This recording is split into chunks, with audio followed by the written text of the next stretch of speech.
BCG நேயர்களுக்கு வணக்கம். எதிர்க்க முன்னே பார்த்தா சார் இருக்காங்க, அட்வொகேட் பார்த்தா sir. Sir good morning sir. வணக்கம் வணக்கம், குட் மார்னிங் அரவிந்த், எப்படி இருக்கீங்க? நல்லா இருக்கேன் சார். நீங்கள் சார்?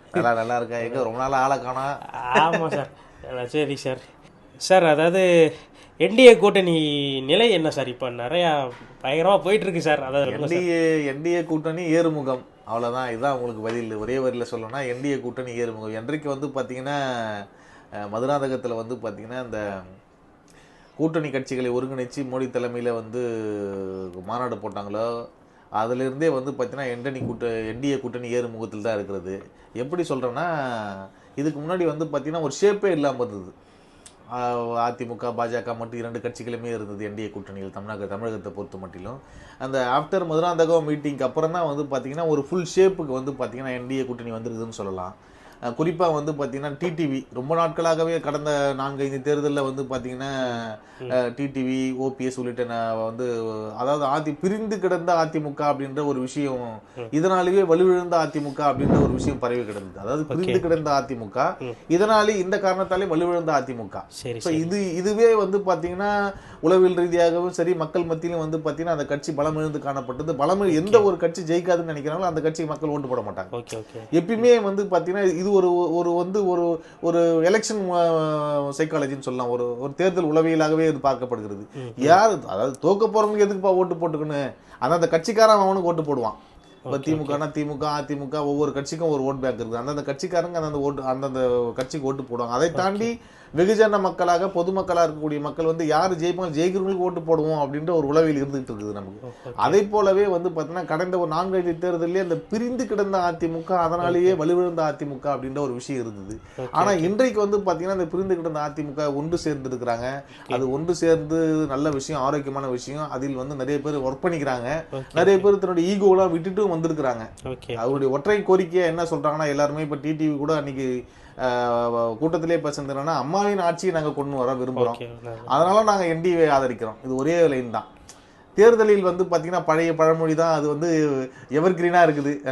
நிரந்தர நண்பனும் இல்லை, நிரந்தர எதிரியும் இல்லை என்ற ஒரு விஷயம் தேர்தலில் இன்றைக்கும் பொருந்தும், ஏற்கனவே பொருந்திக்குது, இன்னைக்கும் பொருந்தும், இன்னும் 100 ஆண்டுகள் கழிச்சும் இந்த வார்த்தைகள், இந்த பழமொழியானது பொருந்தும் அப்படின்றதுல நமக்கு மாற்று கருத்து இல்லை. ஆகவே என்டிஏ கூட்டணி வந்து பார்த்தீங்கன்னா தற்போதைய நிலவரத்தில் நிச்சயம் ஒரு ஏறுமுகத்தில் தான் இருக்கிறது.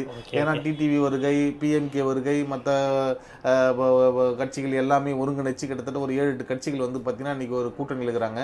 ஒரு வலுவான நிலையில அவங்க வந்து நீ தமிழகத்தில் வந்து இருக்கிறாங்கன்றது தான் இன்னைக்கு நிலைமை சார். அடுத்து இப்போ வந்துட்டு ஓபிஎஸோட ஸ்டாண்டு எப்படி சார் எடுக்க போறாரு அவரு? அதை பற்றி ஒரு இது சார். வந்து ஓபிஎஸ் கூட பெரிய அளவுக்கு இது பண்ணல. அவர் என்னன்னா ஒரு லீகல் பேட்டில் ஸ்டார்ட் பண்ணிட்டார் ஓபிஎஸ்.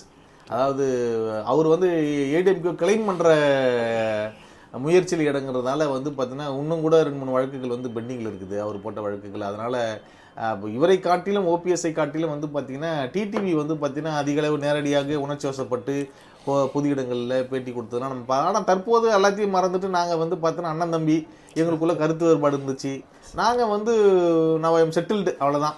எங்களுக்குள்ளே இருந்தது கருத்து வேறுபாடுலாம் மறந்து நாங்கள் அம்மாவின் ஆட்சியை தமிழகத்தில் மலர செய்வோம், அதற்காக அனைத்து கருத்து வேறுபாடுகளையும் தூக்கி எறிஞ்சிட்டு நாங்கள் ஒன்றா சேரன்னு சொல்லிட்டு பிறகு அதில் என்ன பேசுறதுக்கு என்ன இருக்குது? அப்படிலாம் பார்த்தா எந்த கட்சியோட கூட்டணி வைக்க முடியாது தமிழ்நாட்டில். ஏன்னா தமிழகத்துல இருந்து வந்து பார்த்தீங்கன்னா இன்னைக்கு வந்து விடுதலை சிறுத்தைகள் இருக்கட்டும், காங்கிரஸ் இருக்கட்டும், திமுக இருக்கட்டும், இது 3 கட்சிகளும் கம்யூனிஸ்டுகள் எடுத்துக்க, இந்த 4 கட்சிகளும் ஒரே கூட்டணியில் இருக்குதுன்னா அப்புறம் இதெல்லாம் எப்படி பொருந்தும்? இனி அறிவாலயம் வாசலில் கால வைக்க மாட்டேன்னு சொல்லிட்டு காங்கிரஸ் எத்தனை முறை சொல்லியிருக்குது. விடுதலை சிறுத்தைகள் வந்து தமிழ் தேசியத்தை வந்து உயர்த்தி பிடிக்கக்கூடிய ஒரு கட்சி. அது தமிழீழ பிரச்சனைக்கு அப்புறம் காங்கிரஸோட கூட்டணி வைக்க மாட்டேன்னு சொன்னாங்க. இன்னைக்கு அதே காங்கிரஸ் இருக்கக்கூடிய கூட்டணியில் தான் இருக்கிறாங்க. இன்னைக்கு அது ஒரு வெற்றி கூட்டணியாக தான் இது வரைக்கும் இருந்திருக்குது. 2-3 தேர்தலில் அவங்களுக்கு இருக்குது. அதனால தேர்தலில் வந்து பார்த்தீங்கன்னா தேர்தல் அரசியல் இருக்கிறவங்களுக்கு இதெல்லாம் ஒரு பெரிய விஷயமா எடுத்துக்க மாட்டாங்க. அதனால இப்ப ஓபிஎஸ் வந்து பாத்தீங்கன்னா அவருடைய நிலைப்பாடு என்னவா இருக்குன்னா, இப்ப அதான் 2-3 வழக்குகள் வந்து நிலுவையில் இருக்கிறதால அவர் டைரக்டா அதிமுக கூட்டணின்றது வைக்க முடியாது. அவர் வந்து என்டிஏ கூட்டணி, அதுக்குள்ள வந்து எப்படி டிடி வந்து என்டிஏ கூட்டணியில வந்து அதை போல இவர் வந்து பாத்தீங்கன்னா நாங்க என்டிஏ கூட்டணியில வரோம், நாங்கள் அம்மாவின் ஆட்சியை வந்து மலர செய்யணும்னு சொல்லிட்டு பெருந்தன்மையா அவர் கண்டிப்பா முன் வருவார் நான் நம்புவோம். ஆகவே நிச்சயம் அவர் வந்து பாத்தீங்கன்னா என்டிஏ தலைமையில் சேருவார். மற்ற அவருக்கு ஆப்ஷன் வந்து ஏன்னா ஒரு 3 முறை வந்து தமிழகத்தின் ஒரு கட்சி ரெப்ரசன்டேட்டிவா ஒரு முதலமைச்சராக இருந்த நபர் திருப்பி வந்து அதற்கு எதிர்த்தரப்பில் இருக்கிற திமுகவில் இப்போ வந்து போய் சேர்றதுன்றது பொருத்தமாக இருக்காதுன்றது. அவர் ஒரு மூத்த தலைவர், அவர் ஓபிஎஸ் வந்து ஒரு மூத்த அரசியல் அனுபவம் உள்ள ஒரு மூத்த தலைவர். ஆகவே அவருக்கு வந்து பார்த்தீங்கன்னா அது நன்றாக தெரியும். அவருக்கு ஒரே ஆப்ஷன் டிவிகே, விஜயோட போனோம். அப்படி இல்லைன்னா என்டிஏ. எப்படி டிடிவி வந்து நாங்கள் என்டிஏ கூட்டணியில் போகிறோம், அம்மாவின் ஆட்சியை மலர செய்யணும்னு சொன்னாரோ, அதே போலவே திரு ஓபிஎஸ் அவர்களும் வந்து பார்த்தீங்கன்னா என்டிஏவில் சேர்றது தான் அவருக்கு பொருத்தமாக இருக்கும். சார் இப்போ ஓபிஎஸ்ஸும் டிடிவியும் ஒன்றாயிட்டாங்கன்னா இபிஎஸோட நிலைமை எப்படி சார் இருக்குது? அதாவது உங்கள் கேள்வி என்னன்னா, இப்போ வந்து என்டிஏ கூட்டணியில் டிடி வந்துட்டாரு, ஓபிஎஸ் வந்துடுறாரு. ரெண்டு பேரும் வந்துட்டாங்கன்னா இபிஎஸ் வந்து பார்த்தீங்கன்னா வலுவிழந்து அவரு அந்த ஸ்டேஜ்லேருந்து அந்த பொசிஷன்லேருந்து இறங்குவாரா? அவருடைய பொசிஷனுக்கு இப்ப ஏடிஎம்கே அவரு தான் லீடரு, அவர் தலைமையில் தான் இருக்குது. அந்த பொசிஷனுக்கு ஏதாவது வந்து சிக்கல் வருமா அப்படின்றது உங்களுடைய கேள்வியா நான் புரிஞ்சுக்கிறேன். அதற்கான சிக்கலுக்கு அந்த கேள்விக்கு இங்க இடமே இல்லைங்க. அவங்க தெளிவா சொல்லிட்டாங்க. திரு டிடிவி அவர்கள் கூட வந்து பேசும்போது பார்த்தோம்னா நாங்கள் என்டிஏல அங்கம் வகிக்கிறோம் தான் சொல்றாரு. நாங்கள் அதிமுகவில் கூட்டணி வைக்கிறோம், அங்கம் வைக்கிறோம்னு சொல்றது. நாங்கள் என்டிஏல அங்கம் வைக்கிறோம். ஒரு ஸ்டேஜுக்கு அப்புறம் வந்து பார்த்தோன்னா கைக்குலுக்கி பரஸ்பரம் பண்ணிட்டு நாங்கள் வந்து அம்மாவின் பிள்ளைகள், ஆகவே அம்மாவின் ஆட்சி, நாங்கள் வந்து சகோதரர்கள், எங்களுக்குள்ள எந்த கருத்து வேறுபாடு அனைத்தையும் நாங்கள் மறந்துட்டோம். எங்களுக்குள்ள கருத்து வேறுபாடு இருந்தது உண்மைதான், நேற்று வரைக்கும் இருந்தது, இன்றைக்கு இல்லை, நாங்கள் மறந்துட்டு அம்மாவின் ஆட்சி தமிழகத்தில் மலர செய்யும்னு சொல்றாங்க. ஆக அது அந்த அளவிலே தான் இருக்குமே தவிர இவர் பொசிஷனிங்கை டிஸ்டர்ப் பண்ற மாதிரி கண்டிப்பாக திரு டிடிவி அவர்களும் ஓபிஎஸ் அவர்களும் நிச்சயம் ஒரு காலம் செய்ய மாட்டார்கள். இருந்தாலும் கூட இந்த தேர்தலில் வெற்றி என்பது ரொம்ப மிக முக்கியமானதாக இருக்குது. அது டிடிவிக்காக இருந்தாலும் சரி, திரு ஓபிஎஸ்க்காக இருந்தாலும் சரி, திரு இபிஎஸ்க்காக இருந்தாலும் சரி, வெற்றி என்பது ரொம்ப முக்கியமானதாக இருக்குது. ஆகவே அவர்கள் வந்து மூவரும் ஒரு அணியில் இருந்து என்டிஏ கூட்டணியில் இருந்து என்டிஏ கூட்டணி வலுப்படுத்தி அவர்களும் வலுவாக இருப்பது தான் தமிழக நலனுக்கு அது பொருத்தமாக இருக்கும் என்பதுதான் என்னோட கருத்து.